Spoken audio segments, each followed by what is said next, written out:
18 नवंबर 1996 film का मुहूर्त, जो असल में किसी भी फिल्म के लिए एक ओपनिंग ग्रैंड पार्टी हुआ करती थी।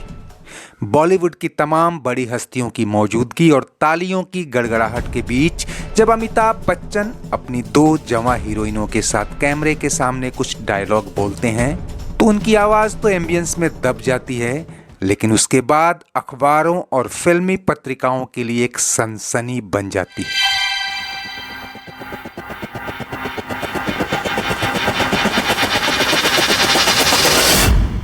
रोमांटिक जॉनर के गोल्डन एरा में जहां प्रेम कुमारों की अदाएं फिल्मी पन्नों की सुर्खियां होती थीं, बाजीगरों और दिलवालों के पीछे लड़कियां पागल थीं, कोई राजा हिंदुस्तानी बने बैठा था तो कोई खिलाड़ियों का खिलाड़ी। इस बुढ़ाते एंग्री यंग मैन ने यह फिल्म साइन कर सबको हैरत में डाल दिया था कि बॉक्स ऑफिस का बाजीगर, राजा या खिलाड़ी कोई भी हो, फीस के मामले में कल का शहंशाह ही आज का बादशाह है। दोस्तों, जिस दौर में 1 करोड़ रुपए की फीस भी बहुत बड़ी बात थी और अगर किसी को 1 करोड़ रुपए मिले भी होंगे तो शायद ही उसने खुलासा किया हो, अमिताभ बच्चन ने फिल्म 1-2 नहीं बल्कि पूरे 4 करोड़ रुपए में साइन की थी। तब इस रकम की कोई सोच भी नहीं सकता था। उस दौर में जब बीते 5 साल में उनकी कोई सुपरहिट फिल्म नहीं आई थी और जैसे जैसे ये फिल्म बनती गई उनकी कंपनी एबीसीएल की नाकामी और दिवालिया होने की खबरें सुर्खियां बनती गई। आखिर केसी बोकाडिया को क्या पड़ी थी जो इतनी बड़ी रकम दांव पर लगा दी? लेकिन ये वही केसी बोकाडिया थे जिन्होंने साल 1990 में आई फिल्म आज का अर्जुन के लिए अमिताभ को रिकॉर्ड 1 करोड़ रुपए का ऑफर दिया। आज का अर्जुन तो छप्पर फाड़ कमाई के साथ पैसा वसूल कर ले गई, लेकिन उसके बाद से बॉक्स ऑफिस का टेस्ट और बॉलीवुड का जॉनर ही नहीं बदला बल्कि अमिताभ के सुपरस्टारडम को भी बड़ा डेंट लगा था। बोकाडिया ने फिल्म के मुहूर्त पर दिए एक इंटरव्यू में बड़े कॉन्फिडेंस से कहा था कि जैसे आज का अर्जुन ने सभी अटकलों को खारिज किया, ये फिल्म भी धमाकेदार प्रदर्शन करेगी। और उनकी नजरों में फिल्म का यूएसपी था अमिताभ बच्चन का solo angry young man style किरदार, जिनके लिए वो जाने जाते थे और जिन पर उनके फैंस पैसे लुटाते थे। साथ में जवां दिलों की धड़कनें भी थीं।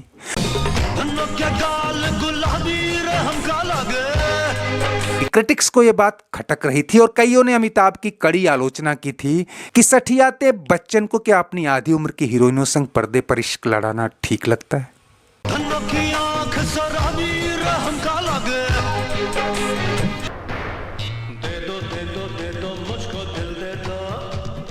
लेकिन उधर इन्हीं हीरोइनों के इंटरव्यू जा रहे थे कि अमिताभ संग काम करना तो उनका ड्रीम रोल है। जो शिल्पा शेट्टी उन दिनों टॉप हीरोज का दिल चुराए बैठी थी, अब कह रही थी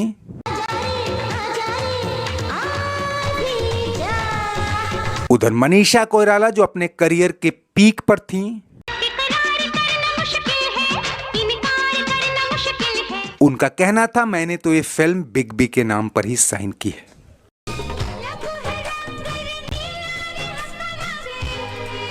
ये अमिताभ बच्चन की बतौर सोलो लीड एक्टर आखिरी फिल्मों में से थी। जब फिल्म का आधा बजट ही उनकी फीस में चला गया हो तो फिर कहानी उनको ही ध्यान में रखकर लिखी गई होगी। लाल सिंह उर्फ लाल बादशाह और उसके पिता रणवीर सिंह दोनों ही रोल में अमिताभ बच्चन को रखकर प्रोड्यूसर डायरेक्टर केसी बोकाडिया ने पूरा स्क्रीन स्पेस अमिताभ को दे दिया था। ग्लैमर के लिए मनीषा कोइराला और शिल्पा शेट्टी तो थी ही, पत्नी के एक रोल में राधिका शरद कुमार और एक गाने में नगमा जैसी जवां हीरोइनें भी लाल बादशाह को समर्पित हो गई। अमरीश पुरी मेन विलेन तो थे ही, मुकेश ऋषि, शक्ति कपूर, प्रेम चोपड़ा, मोहन जोशी और मैकमोहन सरीखे कई कलाकारों की फौज थी। 55 की उम्र में एंग्री यंग मैन को भुनाने की जी तोड़ कोशिश में बोकाडिया अमिताभ की स्क्रीन मदर यानी निरूपा रॉय को भी लेकर आए थे, लेकिन कहानी में शायद वो नहीं कर पाए जिसकी दरकार थी। वक्त बदल चुका था, स्टारडम के पैमाने बदल चुके थे, पब्लिक का मिजाज बदल चुका था। ऐसे में वही गरीबी में पला मोहल्ले का दादा और जुल्मो सितम का मारा हीरो बदले की आग में कुछ तड़क भड़क झोंकते हुए कहानी को अंजाम तक ले जाए, ये पैटर्न शायद कुछ घिसा पिटा सा लगा। हालांकि फिल्म कुछ मुश्किलों में फंसी और रिलीज होते होते 2.5-3 साल निकल गए, लेकिन अमिताभ की उम्र अभी उतनी भी ज्यादा नहीं थी कि पब्लिक उसे बतौर हीरो खारिज ही कर दे। कहानी में कुछ ढीलापन तो था। इस फिल्म के 2 महीने बाद ही आई सूर्यवंशम में भी अमिताभ की इस बात के लिए आलोचना हुई थी कि कम उम्र की सौंदर्या, जया सुधा और रचना बैनर्जी संग उनकी जोड़ी फिट नहीं बैठती। हालांकि ये फिल्म अपनी दमदार कहानी और अमिताभ के जबरदस्त अभिनय के दम पर उनकी बुढ़ाती छवि पर भारी पड़ी थी और आगे चलकर कल्ट क्लासिक और दुनिया की मोस्ट वॉच्ड फिल्मों में शुमार हुई थी। खैर, पैसे की तंगी के चलते लाल बादशाह तो काफी डिलेड होती गई, लेकिन फिल्म से अमिताभ की उम्मीदें भी बढ़ी थी।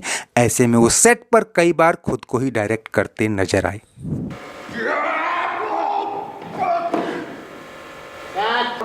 ओके जी, आप पहले चले गए।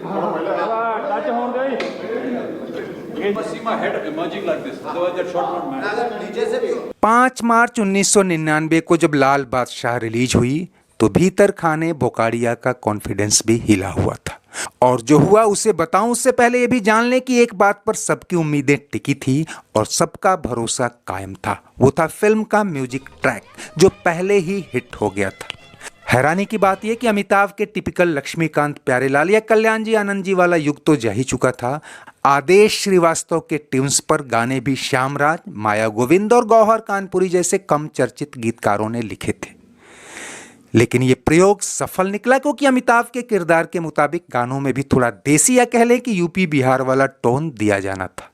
इस पर सुदेश भोसले, जो अमिताभ की आवाज डालने में माहिर थे, उनके साथ उदित नारायण और मोहम्मद अजीज ने भी दम लगाया और फीमेल वॉइस के तौर पर अलका याग्निक, सपना अवस्थी, आशा भोसले और राधा पौडवाल जैसे जिससे जो बन पड़ा उन्होंने गाया। और इसमें कोई शक नहीं कि अगर ये फिल्म आज लोगों के जहन में है तो उसके पीछे इसका सफल और लोकप्रिय गीत संगीत भी है। खैर, फिल्म बॉक्स ऑफिस पर बुरी तरह फ्लॉप हुई। बुरी तरह शब्द इसलिए कि अमिताभ बच्चन की बिरले ही कोई फिल्म होगी जिसने अपनी लागत न निकाली हो। करीब 10 करोड़ में बनी ये फिल्म फर्स्ट रिलीज बेसिस पर 7-8 करोड़ से ज़्यादा नहीं कमा पाई। बोकाडिया के लिए तो ये सदमा था ही, अमिताभ बच्चन के लिए डबल ट्रबल था। वो पहले ही ABCL के दिवालिया होने और करीब 100 करोड़ का कर्ज चढ़ जाने से कई मुश्किलों से घिरे थे।